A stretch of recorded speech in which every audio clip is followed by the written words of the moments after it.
Hello दोस्तों, welcome to my YouTube channel Hariom classes Hardoi. आज आप लोगों को इस क्वेश्चन में हम बताने वाले हैं कुछ खास, क्योंकि यह क्वेश्चन है हमारा 6 नंबर का।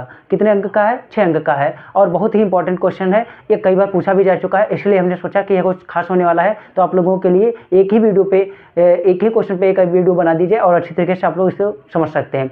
देखिएगा दोस्तों, इसका हमने आपके सामने वो भी लिख दिया है अच्छी तरीके से, क्वेश्चन भी, और इसका फिगर भी बना दिया है दोस्तों। तो आप लोगों को फिगर अच्छी तरीके से दिख रहा होगा। इसमें यह कह रहा है कि चक्रीय चतुर्भुज, ये आपका एक चतुर्भुज है, ए बी सी डी एक चतुर्भुज है। चतुर्भुज की आमने सामने की भुजाएं जो है वो वृत्त पर एक क्या करती हैं, संपूरक कोण अंतरित करती हैं या नहीं करते हैं, यह दोस्तों सिद्ध करना है। आराम से सिद्ध करते हैं। देखिएगा दोस्तों क्या होता है। सबसे पहले हमारे पास क्या है, ए बी सी डी एक क्या है, ए बी सी डी एक चतुर्भुज है। ए बी सी डी क्या है, एक चतुर्भुज है दोस्तों।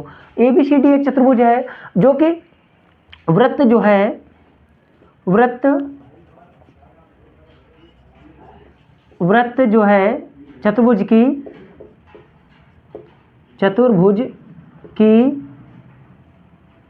की भुजाओं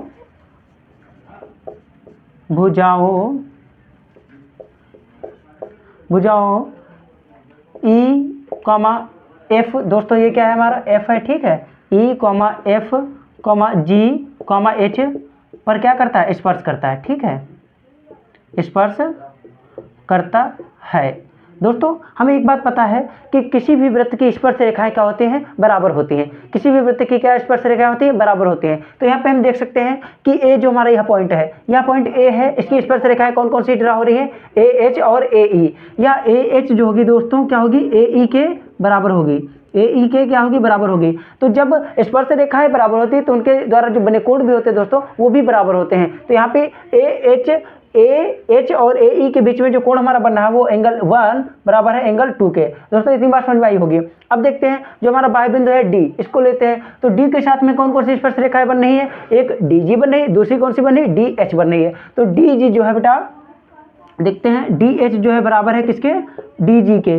तो इन दोनों के बीच में कौन सा एंगल बनना है, एक एंगल 7 बनना है और 8। तो यहाँ पे एंगल 7 जो है किसके बराबर है, एंगल 8 के बराबर है, ठीक दोस्तों। दूसरी बात देखिएगा, सी जो है एक बाह्य बिंदु है, बाह्य बिंदु से खींची गई स्पर्श रेखाएं क्या होती है, बराबर होती हैं। तो सी जी जो है क्या है, बराबर है किसके बराबर है, सी जी सी एफ के बराबर है दोस्तों। सी जी जो है बराबर है किसके, सी एफ के। और यहाँ पे जो एंगल यहाँ बनना है वह कौन सा एंगल बनना है, एंगल 5 बराबर है एंगल 6 के दोस्तों। इतनी बात समझ में आई होगी। इसी प्रकार से डी बी वाला देख लेते हैं। तो यह जो बी वाला पॉइंट है, बी ई और बी एफ दोनों स्पर्श रेखा हैं दोस्तों। तो बी ई जो है बराबर है किसके, बी एफ के। बी ई जो बराबर है बी एफ के दोस्तों। तो यहाँ पे देखते हैं कि एंगल जो 3 है वो किसके बराबर हो गया, एंगल 4 के। इतनी बात समझ आई होगी दोस्तों। अब देखते हैं जो एंगल 1 बराबर है एंगल 2 के, एंगल 7 बराबर है एंगल 8 के, एंगल 5 बराबर है एंगल 6 के, एंगल 3 बराबर है एंगल 4 के दोस्तों। अब क्या करना है, इसमें यही सिद्ध करना है कि जो इसकी आमने सामने की जो भुजाएं होती हैं वह वृत्त पर संपूरक कोण अंतरित करते हैं या नहीं। संपूरक कोण का मतलब जानते होंगे दोस्तों 180 डिग्री। अर्थात इसमें यह कह सकते हैं कि ए बी जो भुजा है, ए बी भुजा के द्वारा कौन सा एंगल बना है, ए ओ बी, और इसके द्वारा कौन सा वृत्त पर एंगल बनना है, डी सी भुजा के द्वारा, तो डी ओ सी। यह इसका सम कितना है दोस्तों, 180 है। इस बात को यदि हम प्रूव कर लेते हैं तो ये दोनों इधर की जो भुजाएं हैं इनका आपस में बराबर हो ही जाएगा दोस्तों। चलो इस बात को भी देख लेते हैं अच्छी तरीके से भाई, समझते हैं। तो इस बात को कहीं ना कहीं प्रूव करने के लिए हम दोस्तों ये ऊपर लगा लें थोड़ा, तो ज़्यादा अच्छा रहेगा, क्योंकि यह जो है हमारे लिए थोड़ा यहाँ पे नहीं लग पाएगा दोस्तों। थोड़ा 1 मिनट देख लेते हैं। यहाँ पे थोड़ा एंगल यहाँ पे हम लिख लेते हैं, angle A O B plus में कर लेते हैं दोस्तों, एंगल डी ओ सी बराबर कितना हो गया हमारे पास, 180 हो गया दोस्तों। अच्छी तरीके से समझ में आ रहा होगा, देख रहे होंगे आप लोग। तो इसको जब हमको 180 करना है तो कैसे करेंगे भाई, यह जो है एंगल ओ है, जो एंगल ओ पे जो इसका वृत्त का जो कोण होता है 360 डिग्री होता है, ठीक है। तो जो एंगल पर जितने भी एंगल ये ड्रा हो रहे हैं सब एंगल केंद्र पर ड्रा कर रहे हैं ना, ड्रा हो रहे हैं। तो यहाँ पे एंगल 1 2 3 4 5 6 7 8 इन सब का मान कितना होगा, 360 डिग्री के ही बराबर होगा। कुछ इस प्रकार से देखते हैं, angle 1 angle 2 angle 3 angle 4 angle 5 angle 6 angle 7 angle 8 बराबर कितना हो गया, 360 हो गया दोस्तों। इस बात को समझ पा रहे होंगे, 360। अब यहाँ पे क्या कौन सी बात आती है, एंगल 1 जो है बराबर है एंगल 2 के, एंगल 3 बराबर एंगल 4 के, एंगल 5 बराबर है एंगल 3 के 6 के, और एंगल 7 बराबर है एंगल 8 के। तो दोस्तों थोड़ा इसको भी अच्छे तरीके से ध्यान दे लेते हैं। एंगल 1 की जगह पे हम क्या कर लेते हैं, एंगल 1 के बराबर में क्या है, एंगल 1 के बराबर में है एंगल हमारा 2, तो यहाँ पे क्या हम एंगल 2 लिख सकते हैं आराम से, कोई दिक्कत वाली बात नहीं। एंगल 1 के बराबर में है एंगल 2 और एंगल 2 के बराबर है एंगल 1, तो यहाँ पे एंगल 1 लिख लिया जाए, कोई दिक्कत वाली बात नहीं है। अब देखो दोस्तों एंगल 3 है या और एंगल 4 के बराबर में कितना है, एंगल 4 के बराबर में एंगल 3 है, तो यहाँ पे एंगल 4 की जगह पे हम कितना लिख लिए, एंगल 3 लिख लिए। दोस्तों इस बात को समझ पा रहे हो कि एंगल 4 की जगह पे हम क्या लिखे हैं, एंगल 3 लिखे हैं। अच्छा उसके पश्चात देखिएगा एंगल 5 हमारा लिखा रहने दीजिएगा। उसी प्रकार से एंगल 5 की जगह पे हम क्या लिख सकते हैं, एंगल यहाँ 5 है, 5 की जगह पे एंगल 6 लिख सकते हैं, लिख लीजिएगा। एंगल 6 इसलिए लिख ले रहे हैं और ये एंगल 6 हमारा ऑलरेडी है ही पहले से, ठीक दोस्तों। इसके पश्चात कौन सा है, एंगल 7 है, एंगल 7। एंगल 8 की जगह पे हम कितना लिख सकते हैं, एंगल 8 की जगह पे हम कितना लिख सकते हैं, एंगल 7। तो यहाँ पे हम लिख लिए एंगल 7, सबका योग कितना है 360 डिग्री है अभी। तो एक बार एंगल ए जो है कितनी बार है, 2 बार है दोस्तों, यानी कि इसमें से ये भी 2 बार, ये भी 2 बार, ये भी 2 बार, ये भी 2 बार, सभी क्या है 2-2 बार है, तो यानी कि 2 हम इसमें क्या लेते हैं कॉमन। तो angle 1 plus angle 3 plus angle 6 plus angle क्या हो गया 7, कुछ इस अंदाज में हमारा क्वेश्चन बना जाके दोस्तों। अब इसमें देखते हैं ये कितना पूरा सम हो गया, 360 डिग्री हो गया।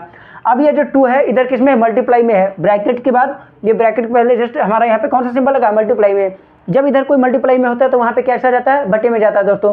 तो देख लेते हैं कि एंगल 1 प्लस एंगल 3 जो है हमारा और प्लस एंगल 6 प्लस एंगल 7 बराबर हो गया 360, बटे में कितना हो गया दोस्तों 2 हो गया, ठीक है। तो यहाँ पे कहीं ना कहीं हमारा कुछ आंसर इस प्रकार से है 180। अब यहाँ पे देखते हैं कि एंगल जो 1 है और एंगल 3 वो कहाँ पे बनना है, एंगल 1 जो है और एंगल 3 जो बनना है वो किस में बनना है दोस्तों, या इस प्रकार से कुछ सिद्ध होता है, एंगल 2 और एंगल 3, एंगल 7 और 6 होना चाहिए, ठीक है। तो यहाँ पे एंगल 2 और एंगल 3, क्या एंगल 1 को दोस्तों हम यहाँ पे एंगल 2 लिख सकते हैं, तो लिख लेते हैं, कोई दिक्कत वाली बात नहीं है। एंगल 2 लिख लिए और एंगल 3 को हम एंगल 3 लिखा रहने देंगे। एंगल 6 और एंगल क्या हो गया 7, ये पूरा कितना हो गया 180 हो गया दोस्तों। ये 2 एंगल जो है क्या बना रहे हैं, एंगल 2 और एंगल 3 जो मिलकर बना रहे हैं वो कौन सा एंगल बना रहे हैं, क्या ए ओ बी बना रहे हैं दोस्तों। इस बात को समझ पाए हो, एंगल 2 वाला और एंगल 3 वाला या ए ओ बी पूरा बनना है, ठीक है।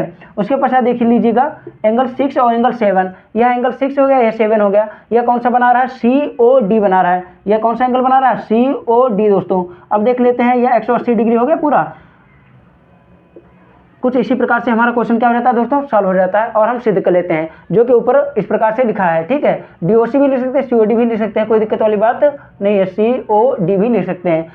और हमें यही सिद्ध करना था कि ये हमारे एक दूसरे के क्या है संपूरक कोण बनाते हैं या नहीं बनाते हैं, तो हमने प्रूव कर लिया दोस्तों। इस प्रकार से आप भी प्रूव कर सकते हो इसी तरीके से और अपने 6 अंक क्या कर सकते हो, पक्के कर सकते हो दोस्तों। यदि आपको यह वीडियो पसंद आई हो तो प्लीज़ बिना लाइक किए ना जाइएगा और हमारे चैनल को सब्सक्राइब कर लीजिएगा। Thank you for watching.